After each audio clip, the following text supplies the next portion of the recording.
Comenzar, aunque muchos venimos de la celebración de la Eucaristía, pero al empezar este rato de charla, en este tiempo de la Cuaresma, pues lo hacemos siempre mirando, poniéndonos de cara al Señor y rezando juntos. Estamos ante ti, Espíritu Santo, reunidos en tu nombre. Tú que eres nuestro verdadero consejero, ven a nosotros, apóyanos, entra en nuestros corazones. Enséñanos el camino, muéstranos cómo alcanzar la meta. Impide que perdamos el rumbo como personas débiles y pecadoras. No permitas que la ignorancia nos lleve por falsos caminos. Concédenos don del discernimiento, para que no dejemos que nuestras acciones se guíen por prejuicios y falsas consideraciones.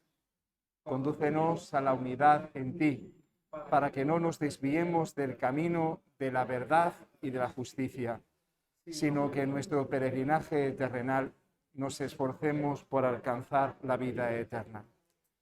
Esto te lo pedimos a ti, que obras en todo tiempo y lugar, en comunión con el Padre y el Hijo, por los siglos de los siglos. Amén. Sí, la semana pasada comenzábamos estas charlas de Cuaresma, hablando de esa necesidad urgente, imperiosa que hay de volver al Evangelio. Esta semana voy a intentar centrar vuestra atención en la oración de Jesús. Es el título que he querido dar a esta charla, a este rato. No voy a hablar del Padre Nuestro, que si Dios quiere, hablaremos la semana que viene, porque desarrollaremos y nos detendremos en esa oración que enseñó Jesús. Hoy vamos a hablar de cómo Jesús oró, cómo Jesús rezó. Pero antes me gustaría que le preguntáramos a la Santa de Ávila, a Santa Teresa de Jesús, que nos defina qué es eso de orar, qué es eso de hacer oración. Y como tenéis ahí puesto, orar no es otra cosa que tratar de amistad, estando muchas veces tratando, es importante, a solas, con quien sabemos nos ama, con quien sabemos nos quiere. ¿No te recuerda aquello que dijo Jesús el primer día de la Cuaresma, cuando se acercó y nos dijo: cuando quieras orar, entra en tu cuarto? Dice, y echa la llave, cierra la puerta porque en lo escondido, en lo secreto, allí tu Padre va a tratar contigo, allí Dios va a establecer diálogo de amor contigo, podrá decir Santa Teresa. Podemos decir que la oración es, por un lado, el encuentro con el amigo, el encuentro con el amado, el encuentro con el Señor, con el amigo que nunca falla. Pero también, lo vamos a descubrir esta noche, si no lo has descubierto ya, la oración es el encuentro de los amigos con el amigo. Voy a repetirlo. El encuentro con el amigo, el que tú y yo podemos tener a solas, pero también es el encuentro, nuestro encuentro con el amigo, con el Señor, y del amigo con sus amigos. Este lío, este juego de palabras, vamos a intentar también desarrollarlo, explicarlo a lo largo de esta charla. La oración, ya sabéis que podemos decir que es el acto de fe por excelencia. Mira, si decimos que la Eucaristía es centro, culmen, fuente de la vida cristiana, pero es que sentarte a orar, sentarte a rezar, exige también sacar de nosotros, brotar de nosotros la virtud de la fe. Acto de fe, porque sin la fe, la oración podemos decir que no tiene absolutamente ningún sentido. Yo en ocasiones me hace un poquito de gracia, no me río, me sorprende y me hace un poquito de gracia cuando escucho aquello de la meditación, y meditación totalmente cuando se ven de fuera, en la calle, en la sociedad, al margen totalmente de la experiencia de Dios, al margen totalmente del amigo. No sé qué meditación, no sé qué oración, pero un cristiano no entiende la oración, insisto, sin la fe, sin que se produzca ese encuentro con el amado, con el amigo. Si nos vamos a la Biblia, a las Sagradas Escrituras, vamos a descubrir que la oración ocupa también un lugar muy importante a lo largo, insisto, de toda la Sagrada Escritura. Ya sabéis que el libro de oración por excelencia es el libro de los Salmos, el que la Iglesia coge todos los días y en el que hace esa liturgia, la liturgia de las horas. Rezamos con el libro de los Salmos, rezamos con los cánticos que hombres y mujeres a lo largo de toda la historia de la salvación, con los que hombres y mujeres a lo largo de toda la historia de la salvación se han dirigido al Señor, se han dirigido al amado. Pero nos vamos a centrar hoy en Jesús, como he dicho en el título de esta charla, en la oración de Jesús. Y ahí tenemos que irnos, nos tenemos que ir a los evangelios, donde vamos a encontrarnos que la oración también ocupó un lugar muy importante, no solo en la vida pública, sino también esa vida oculta de Jesús. A lo largo de toda su vida, los evangelios nos relatan que Jesús rezó. Nos transmiten incluso y nos enseñan algunas, y digo en plural, no en singular, porque no solamente nos enseñó a rezar el Padre Nuestro, nos transmite algunas oraciones, otras oraciones, y nos da también una enseñanza sobre la oración. Hace un momento recordaba las palabras del Evangelio de San Mateo el primer día de la Cuaresma, en el miércoles de ceniza.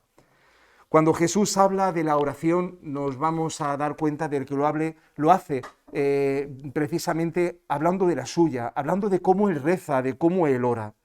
Y si hay un evangelista que habla mucho de la oración de Jesús, ese es San Lucas. Es de los 4 el que más veces va a insistir en eso de que Jesús oraba, que Jesús hacía oración.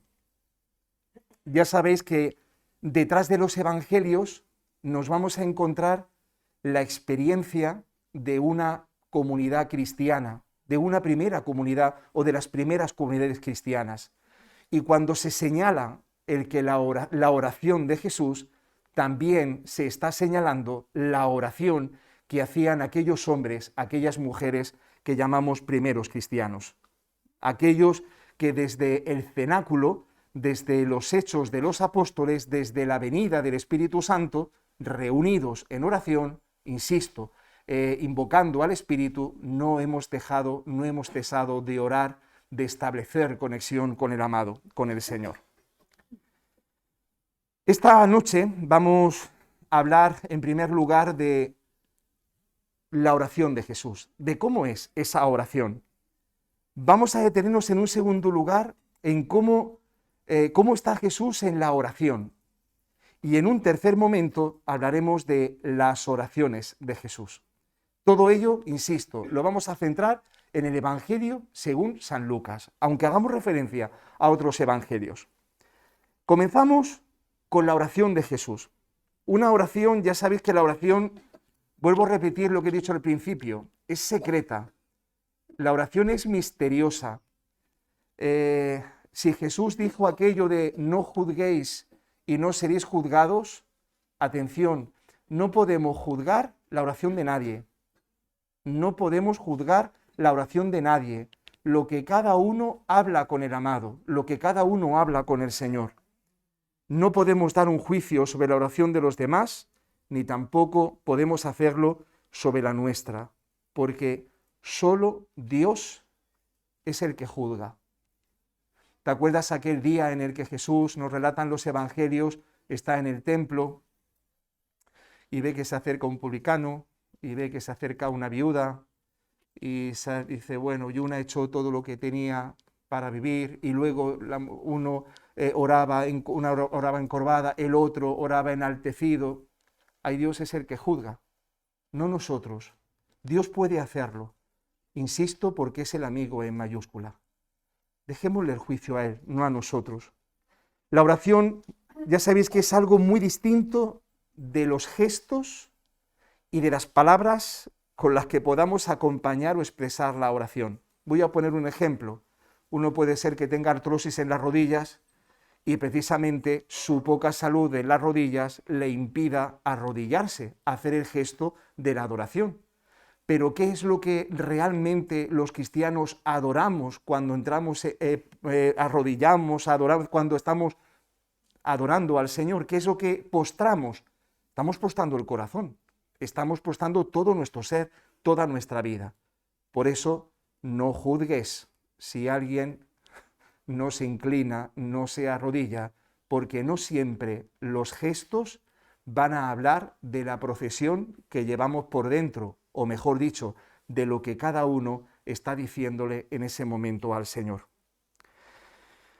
Ya sabéis que la oración, por ser un acto de excelencia y esencial de la fe, va a trascender todo lo que las fórmulas hechas y que la Iglesia a lo largo de la historia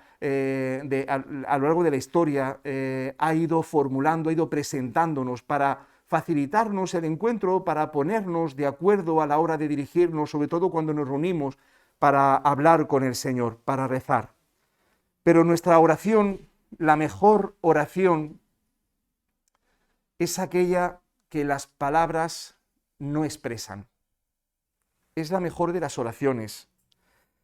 Es la del silencio. Y yo aquí reclamo el silencio. No solo que lo podamos palpar, que lo podamos vivir a nivel personal, sino también que lo podamos palpar en nuestra comunidad parroquial, que lo podamos palpar en nuestro templo.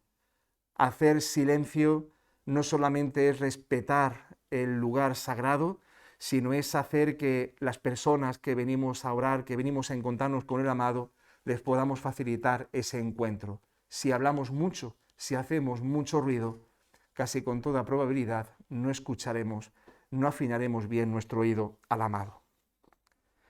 En este cambio de época podemos decir que faltan precisamente orantes que hagan y que vivan el silencio. Ahí tenemos cómo Jesús se posicionó ante Dios. Se posicionó con una palabra que en la sociedad de su tiempo rompió todos los esquemas, todos, porque ningún judío osaría hablar a Dios de esa manera, de esa forma. Ningún judío. Ya sabéis que los musulmanes, con todos los nombres que dan a Dios, ninguno de ellos es Abba, ninguno de ellos es Padre. Esto es específicamente nuestro, específicamente cristiano, desde esa nueva forma de relacionarnos con Dios que nos propone Jesús y que, si Dios quiere, la próxima semana hablaremos. Aquí me atrevería también a decir que haceros una pregunta. ¿Cómo llamas tú? No quiero que respondas, pero que sí que te la hagas la pregunta. ¿Cómo hablas tú a Dios? ¿Cómo tratas con Él? Si no tienes confianza, si no tienes la confianza de Jesús, de llamarlo papaíto, de llamarlo papá, te falta todavía mucho. Llamar a Dios papá no es faltarle el respeto. Llamarlo papá es hablar de proximidad, es hablar de cercanía, es hablar de confianza. Y quizás nuestras oraciones individuales, nuestro trato personal con el amado, quizás en alguna ocasión puede ser que padezca de esa falta de confianza que Jesús nos propone. ¿Cómo podremos atrevernos a hablar a ese Jesús que se sitúa ante Dios de una manera única si somos egoístas, si somos fríos, si somos incrédulos? Ojalá que a tus oraciones, a tu oración no le falte el abandono y no le falte tampoco nunca la naturalidad. En el tiempo de Jesús es importante que subrayemos que la oración en voz baja no existe. No existe la oración en voz baja. La oración en secreto. Los sacerdotes, en la liturgia eucarística, sobre todo, hay oraciones que solamente tenemos que hacer nosotros y para adentro. Incluso el misal ya se encarga de recordarnos aquello que lo hagamos en voz baja, que nadie se entere, pues la oración en voz baja en tiempos de Jesús no existe. Hay textos rabínicos que nos cuentan precisamente que se decía a la gente que se estaba rezando aquello de no recéis tan alto. En hebreo el verbo rezar es el mismo que el verbo gritar, rezar y gritar. Los discípulos, casi con toda seguridad, escucharon a Jesús rezar en voz alta y pudieron hacerse una idea de su oración en los momentos más importantes de su vida. Jesús quiso que su oración se escuchara. Quiso definir nuestra oración partiendo de la suya. Y esto es lo que nos anima a que esta noche podamos tratar este tema de la oración con mucho respeto. Vamos a pasar a hablar de la oración de Jesús, pero ya en el contexto concreto. La oración de un pueblo. Jesús era judío. Se metió de lleno, podemos decir, en la oración de su pueblo. Ya sabéis que el texto de San Lucas nos cuenta que Jesús, ya desde muy pequeño, fue llevado al templo a los 8 días para ser circuncidado. A los 40 marcaba la ley que había que presentarlo en el templo. Nos relata San Lucas que cuando tenía 12 años se estaba allí en Jerusalén, en el templo, celebrando la Pascua con su familia, con sus allegados. Jesús subía al templo en las fiestas, porque el templo es casa de oración, como nos lo recordará cuando expulsó a los vendedores del templo. En él rezó, podemos decir, como laico, que era sumergiéndose de lleno en la oración de su pueblo. Nosotros aprendemos de esto también en la liturgia que la Iglesia nos ofrece. La liturgia tiene parte de oración, de ese trato individual que tenemos con el Señor, con Dios, pero también de ese trato comunitario, como pueblo que tenemos con el Señor. Y los sacramentos, podemos decir precisamente esto, que expresan esa dimensión comunitaria de la fe. Qué curioso que la Iglesia nos acoge cuando nacemos a la fe y nos despide cuando nos traen con los pies por delante. Y en esos dos momentos la Iglesia reza por nosotros, reza al Padre, reza a Dios. El evangelista San Lucas es el único que nos narra el episodio de Jesús, que cuando a los 12 años, os decía, subió al templo con sus padres.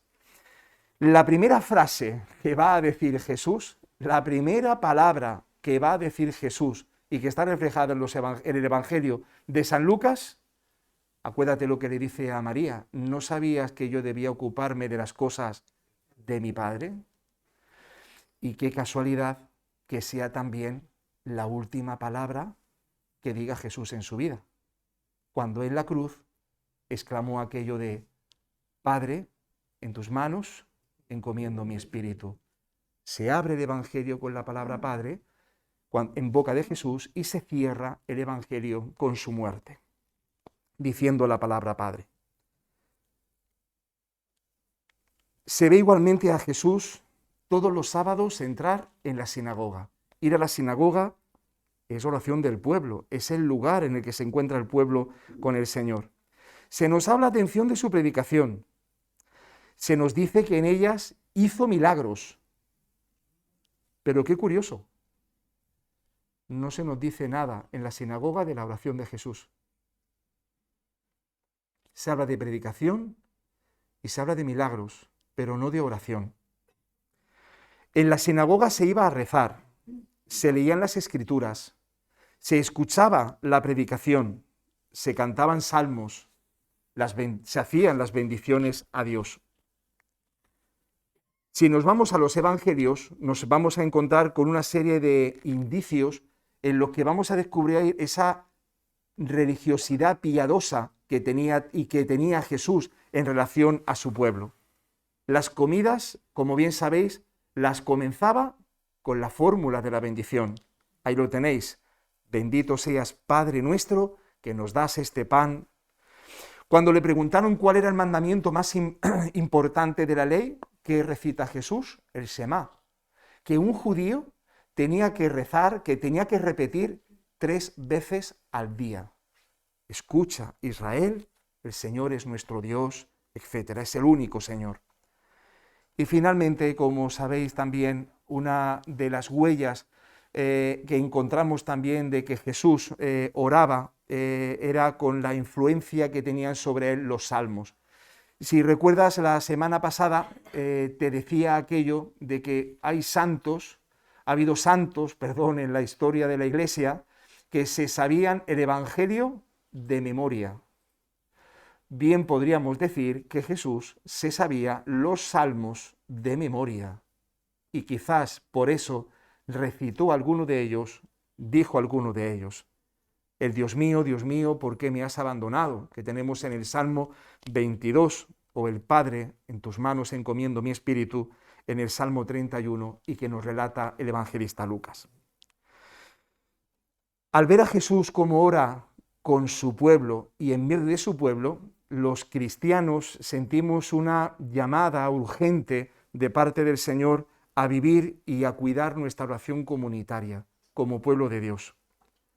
Lo he dicho antes, el bautismo, las exequias, como inicio y final de nuestra vida por este mundo, pero es que nos deberíamos de alegrar todos. Fijaros algo tan sencillo como esta tarde, cuando nos hemos acercado a la Eucaristía. Siempre comenzamos la misa de la misma manera, de la misma forma, exponiendo y diciendo qué vamos a poner sobre el altar, qué intenciones les vamos a presentar al Señor. La guerra en Ucrania que nos preocupa, y hoy, como hemos pedido por la madre de don José Antonio, recientemente fallecida, y todo para que los que venimos y participamos en la Eucaristía, en este rezo, en esta liturgia, podamos sentirnos y vivir como pueblo, y como he dicho al principio, como amigos que se van a encontrar con el amigo. Vamos a entrar un poquito ya en materia para hablar de la oración personal de Jesús. Jesús consagra toda su vida, también a la oración. El evangelista Lucas, como he dicho antes, es el que más importancia ha dado a la oración, y su evangelio va a producir pues los 2 relatos de oración que tenemos en Marcos y 4 más que pone sobre la mesa el evangelista Lucas. Vamos a empezar con el primero. La primera referencia a la oración de Jesús. Después de un bautismo del pueblo en masa y de bautizarse, también Jesús, mientras oraba, se abrió el cielo. Fijaros, mientras oraba, se abrió el cielo, bajó sobre él el Espíritu Santo en forma de paloma y se oyó una voz del cielo: tú eres mi Hijo, a quien yo quiero, mi predilecto. Mientras oraba se abrió el cielo. Cuando tú y yo oramos, la oración, bien podríamos decir, que es la llave para abrir el cielo. No solamente abrimos nuestro corazón, abrimos el cielo. Queremos salir al encuentro de aquel que ya ha salido a nuestro encuentro y que ha tomado la iniciativa, el Señor. ¿Y cómo desciende Dios? ¿Cómo viene Dios? Siempre en forma de espíritu. Tratamos con Él, los cristianos del siglo XXI, los cristianos después de la ascensión del Señor, después de Pentecostés, tratamos con el Señor en espíritu y en verdad. Jesús entra dentro del movimiento de su pueblo, que vuelve a Dios recibiendo el bautismo de conversión, como tenéis ahí. Solo Lucas va a mencionar esta oración de Jesús. La oración como lugar de encuentro con el Padre. Jesús recibe la misión en la oración, por eso es importante señalar la unión entre misión y oración. Siempre van a ir de la mano en la vida pública de Jesús. Hay una oración también de Jesús en la predicación, cuando predica. Se hablaba de él cada vez más y mucha gente acudía a oírle, ya que los curara, hay una faltilla, de sus enfermedades. Él, en cambio, solía retirarse a despoblado para orar. La misión de Jesús, su predicación, están siempre alimentadas por la oración. Se desarrollan, podríamos decir, en un ambiente de oración. De este texto seguro que todos nos acordamos. Pero recuerda esto, cuando Jesús llama a sus apóstoles, ¿qué hizo antes? Orar, rezar. Se pasó la noche orando a Dios. Iba a elegir a aquellos que iban a ser los pilares de la iglesia o las columnas de la iglesia, nada más y nada menos. La llamada de los apóstoles, su vocación, es fruto de una oración de Jesús. Hay una oración que también hizo antes de forzar a sus discípulos a elegir. Cuando Jesús pregunta aquello de ¿quién dice la gente que soy yo? Al final termina preguntándole, ¿y vosotros? ¿Quién decís que soy yo? Jesús pone a sus discípulos entre la espada y la pared. Les va a obligar a pronunciarse, como nos obliga a ti y a mí a pronunciarnos cada día. La oración de Jesús siempre va a dirigir su acción, su misión. Hay otro relato de oración que escuchamos el fin de semana pasado, la transfiguración de Jesús. Jesús toma a Santiago, a Pedro y a Juan y subió a la montaña para orar. Subió a orar. Y en la oración el aspecto de su rostro cambió. Sus vestidos deslumbraban. Y allí, pues ya sabéis, aparece Elías, aparece Moisés, etc. La manifestación de Dios, Dios se manifiesta como respuesta a la oración de Jesús. Todo cristiano, en el encuentro con Dios en la oración, podemos experimentar algo semejante. Quizás no le sacamos todo el pringue, permitidme esta palabra, todo el pringue a la oración. Y nos cansamos, nos agobiamos, quizás porque no encontramos todavía respuesta, o probablemente porque no terminamos de hacer silencio, o porque hacemos tanto silencio, salen todos los ruidos que llevamos dentro, nos agobian, nos paralizan, y ¿sabéis lo que ocurre? Que Dios no se manifiesta.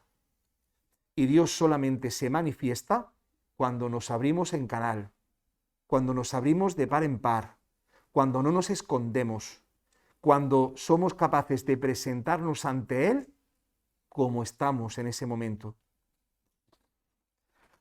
Hay otro momento, el último, en lo que encontramos a Jesús orando, y es precisamente cuando nos enseñó a rezar la oración del Padre Nuestro. La oración va a ser el fundamento, y raíz de nuestra oración.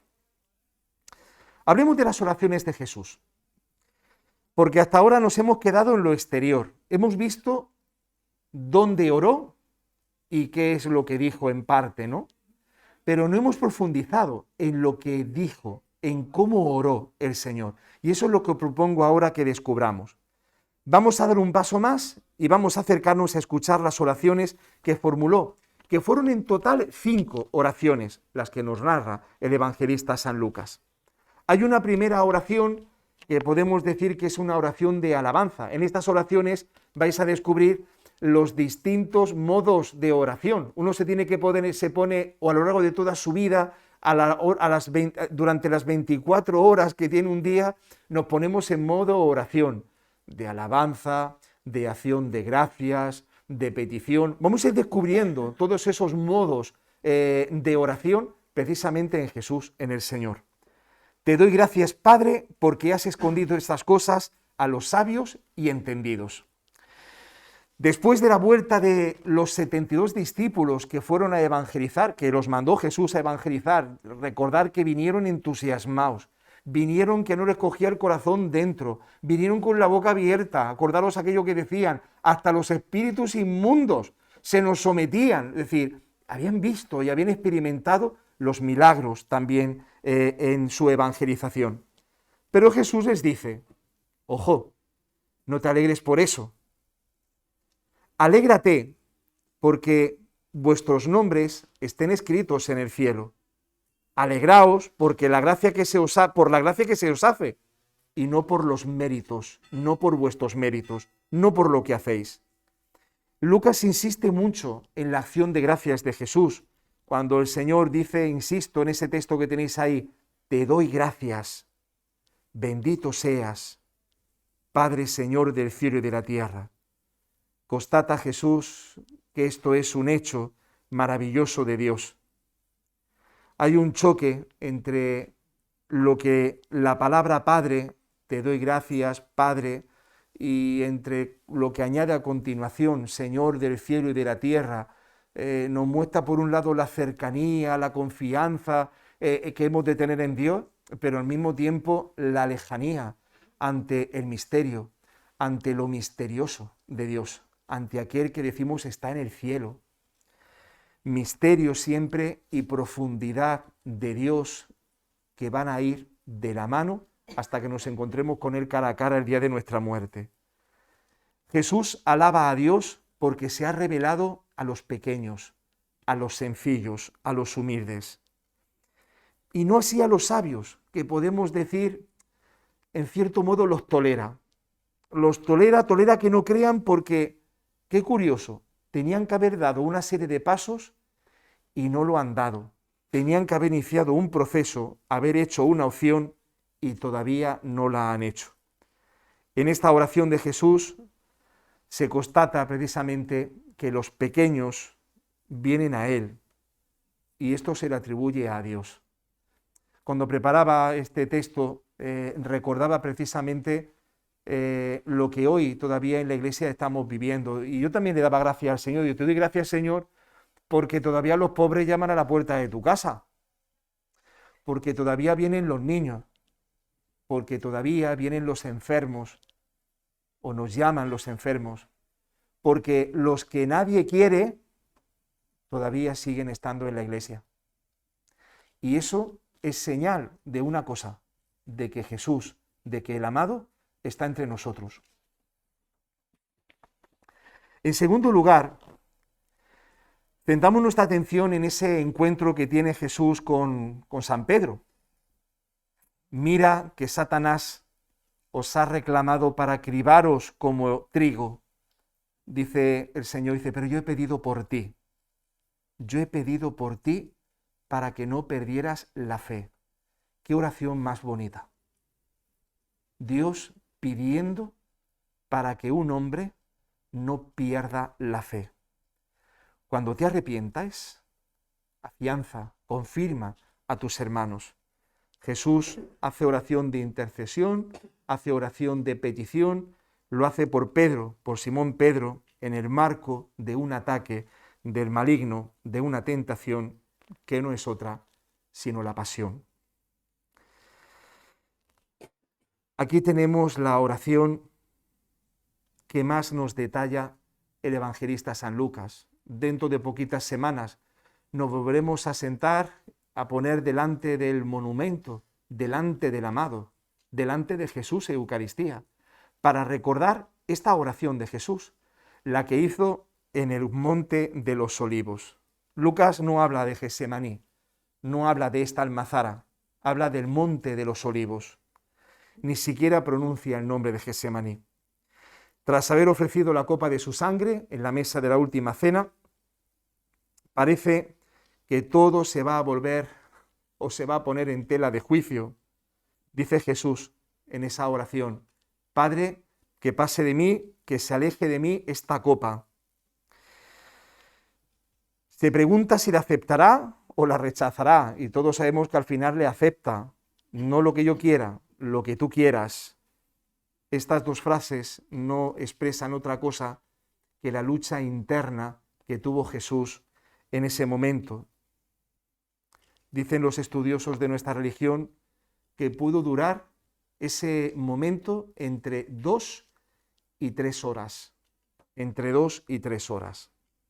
Dolorosa oración de nuestro Señor, desgarrado ante la cruz y tentado de rechazar.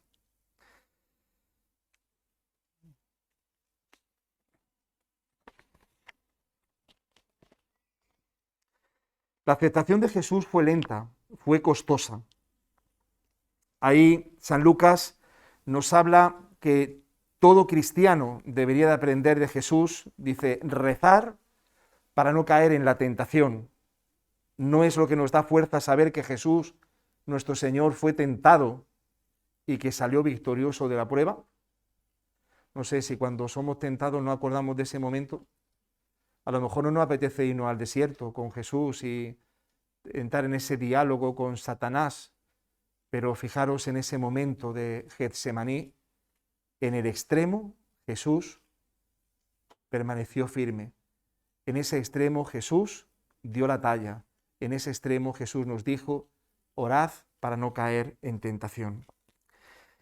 Hay dos elementos propios en esta oración de Jesús y que nos presenta San Lucas. El primero de ellos, ahí tenéis, se apareció un ángel del cielo que lo animaba. Una vez llamé la atención a una persona que se mofaba o se reía de los ángeles.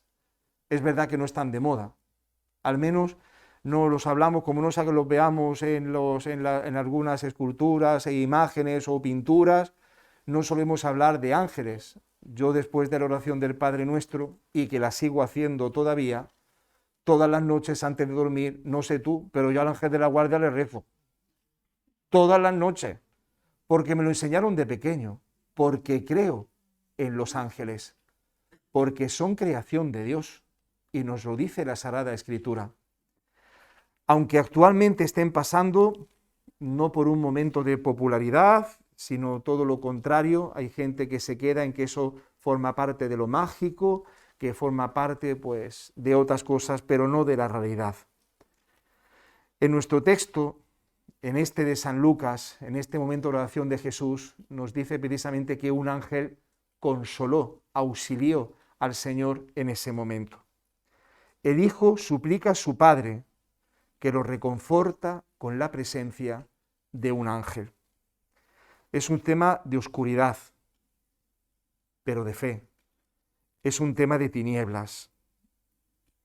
Si nos vamos al Antiguo Testamento, cuando Dios tenía algo que decir, lo hacía a través de una teofanía, a través de una manifestación.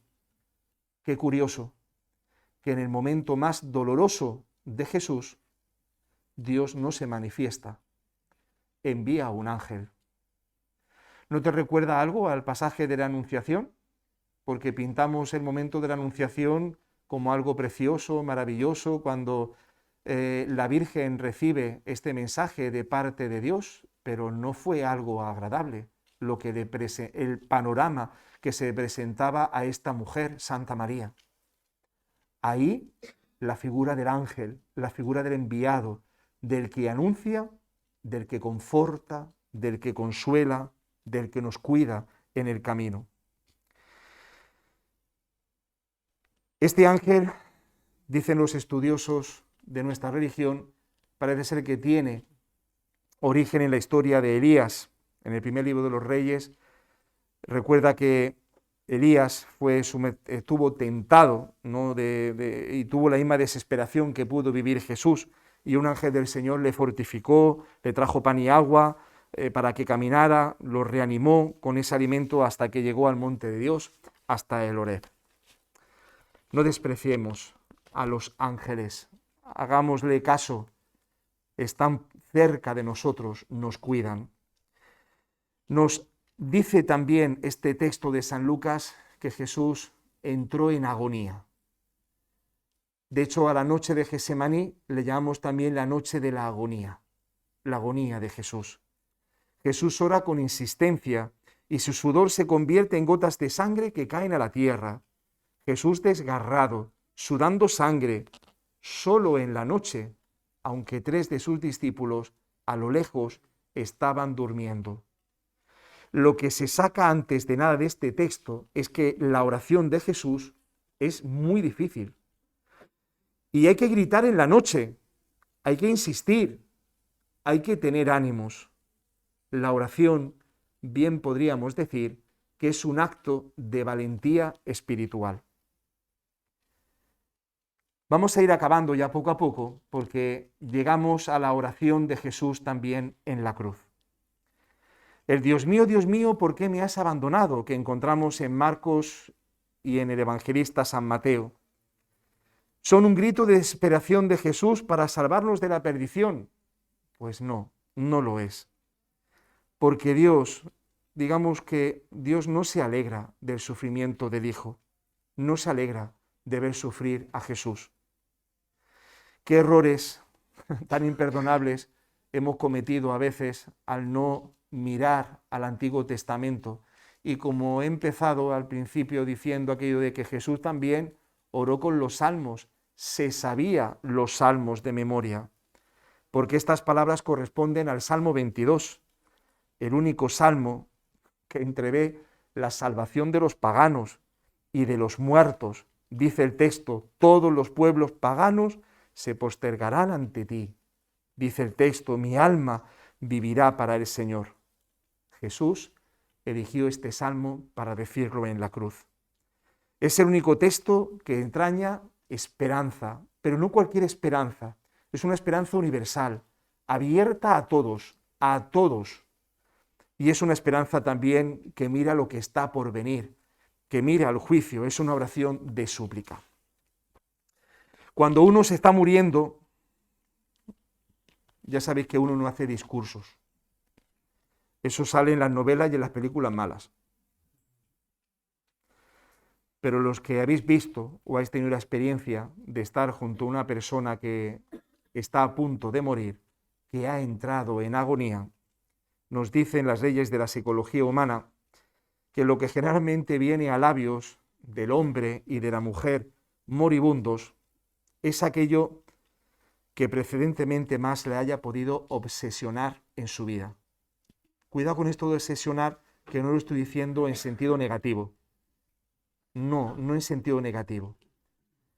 Lo que expresa Jesús en la cruz es la obsesión de su pensamiento y de su corazón, que es el Padre. Esta oración seguro que debió de escandalizar a los griegos, para quienes escribió este Evangelio San Lucas. Por eso San Lucas no va a poner el Dios mío, ¿por qué me ha abandonado? San Lucas va a sustituir ese texto y va a coger otro de los salmos, concretamente el Salmo 27, cuando diga aquello el Señor, en tus manos pongo mi espíritu, y le añada la palabra Padre. En el momento de morir, Jesús pone toda su confianza en el Padre. Es oración de abandono, es oración de confianza en el Padre. También en la cruz nos encontramos que Jesús hizo también oración de perdón o del perdón.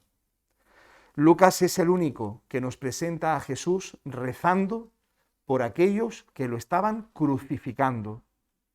El Dios mío o el Padre, perdónalos porque no saben lo que hacen. Lo encontramos en San Lucas.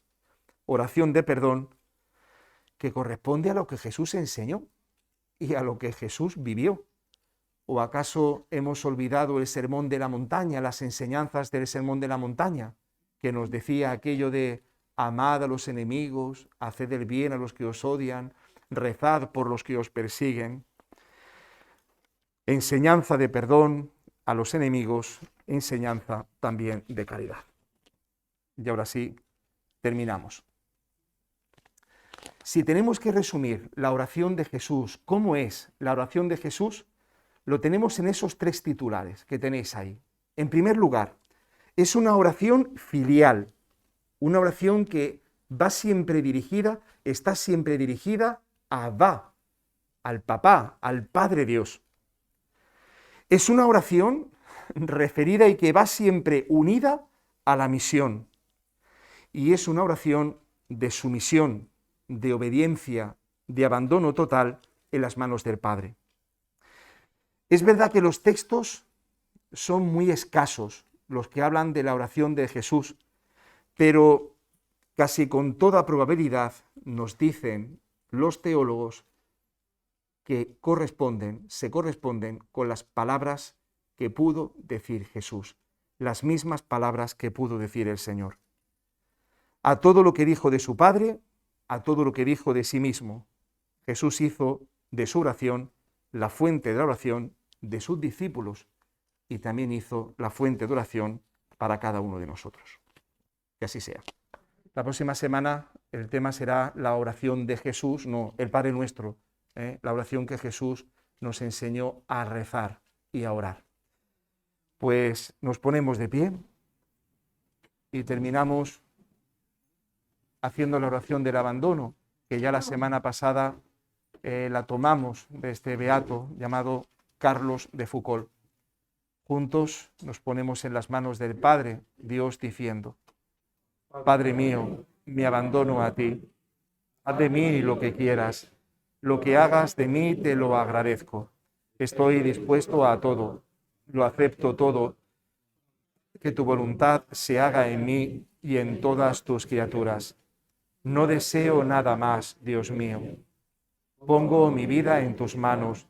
Te la doy, Dios mío, con todo el amor de mi corazón, porque te amo y porque para mí amarte es darme, entregarme en tus manos sin medida, con infinita confianza, porque tú eres mi Padre. Amén. Paséis una buena noche.